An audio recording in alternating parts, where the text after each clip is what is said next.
Hey everybody, and welcome to Busy Little Minds. Today I'm going to be explaining thermodynamics in under 5 minutes. Stick around to learn the essentials of thermodynamics ASAP. So first off, let's start out with the definition of thermodynamics. And thermodynamics is the branch of physical science that deals with heat and its relations with other branches of science. Now that we know the definition, let's move on. So now we're going to cover the 4 laws of thermodynamics. The Zeroth Law is that if 2 thermodynamic systems are thermally balanced with a third, then they are all balanced with each other. Or if A equals B and B equals C, then A equals C. This law came after the others, so instead of renaming the other 3, they put this at the front because it was the most important and called it the Zeroth Law. The first law is that energy cannot be created nor destroyed, only converted to other forms. I'm sure that you've heard of this law before because it's one of the most famous laws of physics. The second law is that the total entropy of an isolated system will never decrease over time. And the third and final law is that as temperature approaches absolute 0 degrees Kelvin, the entropy of a system reaches a minimum. I'll explain laws 2 and 3 in detail if you haven't understood them. So first, before we cover the second and third law, let's cover entropy. So what is entropy? Entropy can be thought of as an important concept in thermodynamics, and it shows up in the second and third laws. Entropy is the measure of randomness or disorder in a given system. Entropy is an extensive property, which is a property of matter that changes as the amount of matter changes. Some examples of extensive properties are volume and mass. Entropy is measured in the SI system as joules per Kelvin, J over K. The warmer something is, the more entropy it has. Or, you could say, the more disorder it has. Entropy can also be described as the amount of unusable energy in a thermodynamic system, the opposite of available energy. So, adding on the last bullet here, we can say that the warmer something is, the more disorder it has, and the more unusable energy it contains.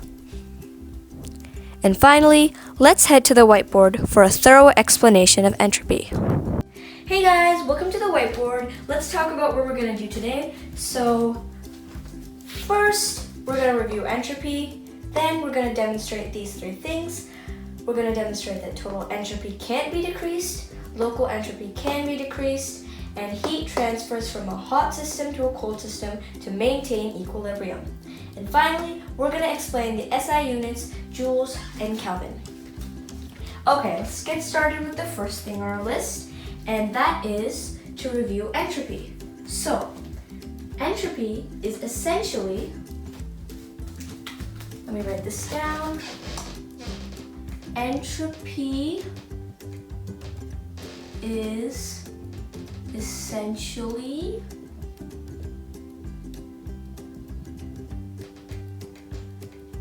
the measure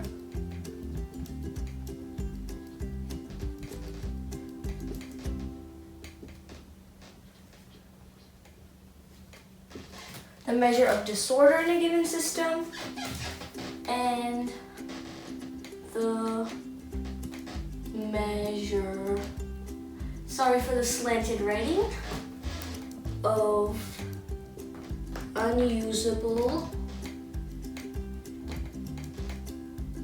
thermal energy.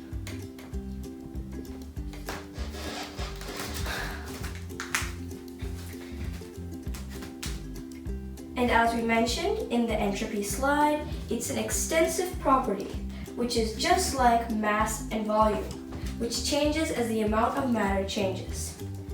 And once again, the warmer something is, the more entropy it has. Now, back to what we're going to demonstrate.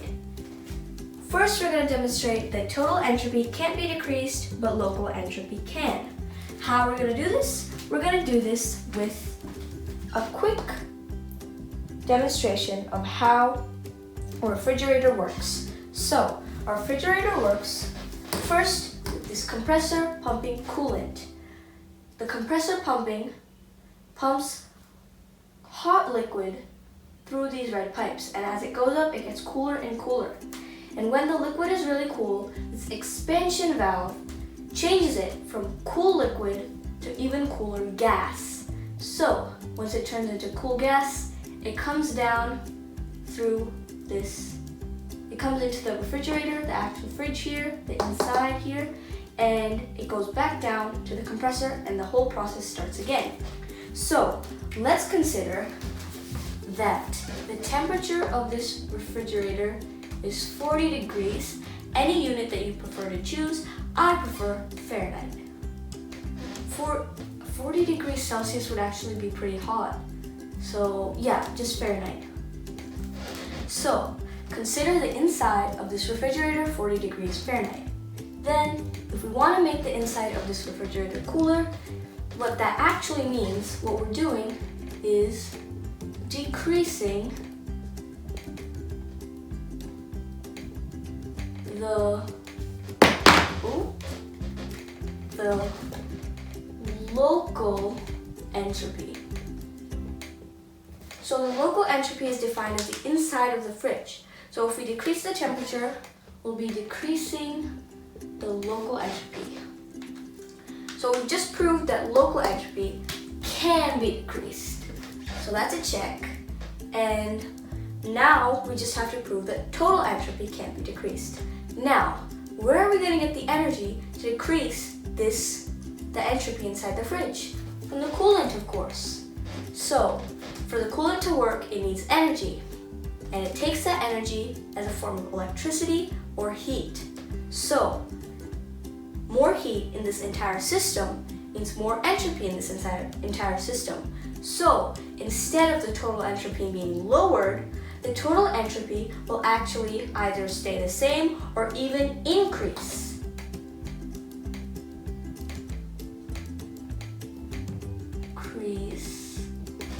Because of the energy required to cool the local entropy.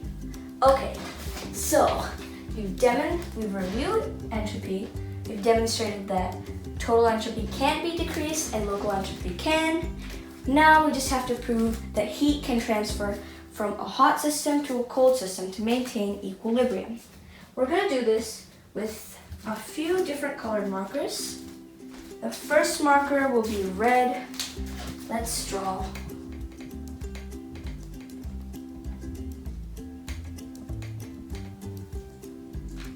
This is a self-contained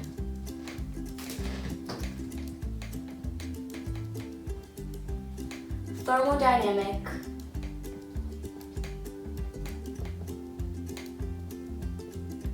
system.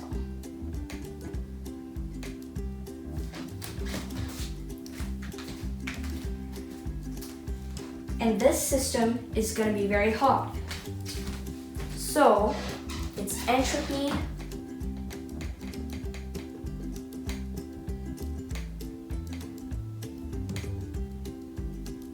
greater. Now, we're going to have another self-contained thermodynamic system.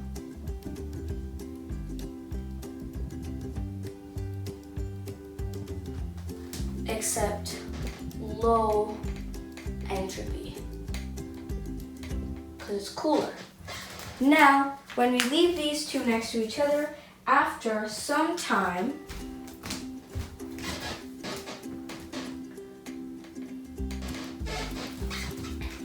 they're both going to change to, they're still going to be self-contained, but they will both have medium entropy.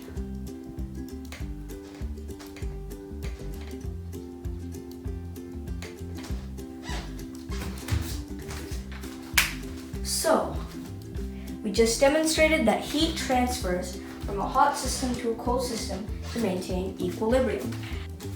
Okay, now that we've done two of the three things that we needed to do, Finally, we're going to explain the SI units, joules and Kelvin.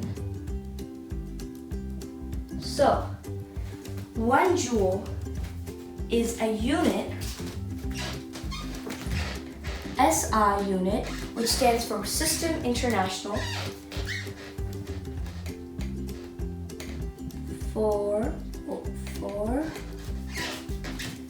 it's an SI unit of electrical energy, mechanical energy, and thermal energy. Electrical, mechanical, and thermal.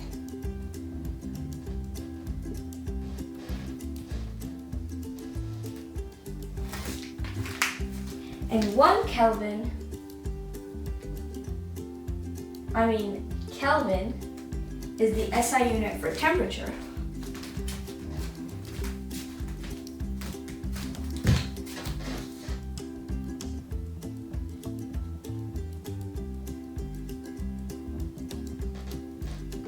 Zero Kelvin is absolute zero, which is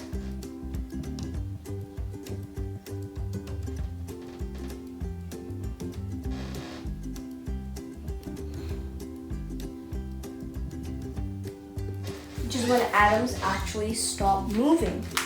Now, it makes sense that entropy will be 0 at 0 degrees Kelvin because the atoms will just not be moving. So there will be no room to have disorder. Thank you for joining me here at the whiteboard. And okay, now that we're back from the whiteboard, I'm going to talk about a thermodynamic system because this is a very important concept and something that you should know the definition of. So, a thermodynamic system is a body of matter or radiation confined in space by walls with defined permeabilities that separate it from its surroundings. I got this definition from Wikipedia. The link is in the description. Go check it out. Okay, now that we've covered entropy, the 4 laws, definition of thermodynamics, and definition of a thermodynamic system, we're going to explain the second law of thermodynamics in detail. So the second law is actually saying that disorder always increases, which is another way of saying that entropy always increases. It also says that unusable energy of a system will always increase. That's right, because that means that entropy of a system will always increase. The third one is a bit funny. Time can heal all wounds, but time cannot decrease the entropy of a closed thermodynamic system, which is true, because over time, the entropy of a system will not decrease. The fourth one is that heat transfers from a hot system to a cold system to create equilibrium. We demonstrated this in the whiteboard. Local entropy can decrease, but total entropy will never decrease. We demonstrated this in the whiteboard too. Entropy can increase over time, but it does not have to. It can stay constant. Okay, now that we've got the second law, let's cover the third law. The third law of thermodynamics is really saying that the entropy of a perfect crystal is 0 if the crystal is perfect and its temperature is absolute 0. This means that the total unusable energy will be 0, which means that the whole crystal will be usable energy. Even though this seems promising, especially in terms of a perpetual motion machine, this is not possible because of the second law of thermodynamics, and because such an absolute 0 condition does not exist in the universe, and absolute 0 cannot be made in labs either. Also, the shape of the crystal needs to be perfect, because if it isn't, then it would lead to thermal motion, which leads to instability, which leads to entropy. It is theoretically possible to create such a crystal, but as stated before, the condition of absolute 0 can never be achieved. Ooh, that was a lot of stuff. Okay, let's cover everything that we've learned in this lesson and wrap it up. So, first we learned about the zeroth law. If A equals B and B B equals C, then A equals C. Then we learned about the first law. Energy cannot be created nor destroyed. Then we learned about the second law. The entropy of a closed thermodynamic system will never decrease. Then we learned about the third law. At absolute zero in a perfect crystal, entropy will be zero. Then we learned about entropy. Entropy is the amount of disorder in a given thermodynamic system. Then we learned a bit more about entropy. Entropy is also the amount of unusable energy in a given thermodynamic system. Then we learned about a thermodynamic system, which is a body of matter or radiation confined in space with definitive boundaries. Okay, thanks for watching. I hope you enjoyed, and stay tuned for more educational videos. Please like this video if you liked it, subscribe, and hit that notification bell so that you can know when my videos come out. Thank you so much. Busy Little Minds is out.